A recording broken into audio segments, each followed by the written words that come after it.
Hello， 大家好，又係我 Rio 啊。咁今次咧帶大家嚟到將軍澳站，咁我哋而家咧就睇呢個天晉嘅3A 期啊。我哋而家嚟到呢一個單位咧就係一房嚟嘅，咁佢就362尺啦。事不宜遲，我哋去睇睇啦。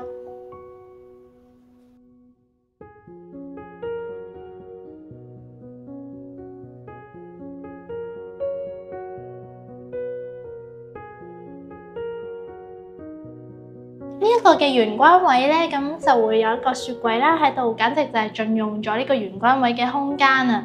除咗有雪櫃之外咧，我哋亦都有呢一個，就係一個掛櫃啦。而另外咧，我哋後面呢一度咧就有個鞋櫃咁樣嘅，可以擺一啲鞋啊，同埋掛一啲衫喺呢個位置咁樣咯。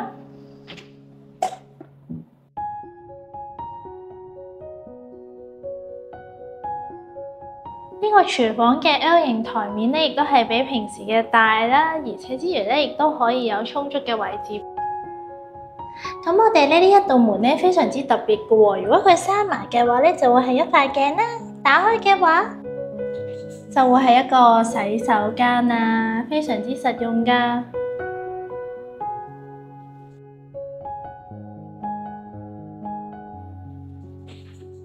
冇錯啦，咁呢一度咧就係我哋嘅主人房啦。呢一個主人房咧空間非常之實用啦，可以擺張床啊，擺個衣櫃咁樣啦，非常之方便啊。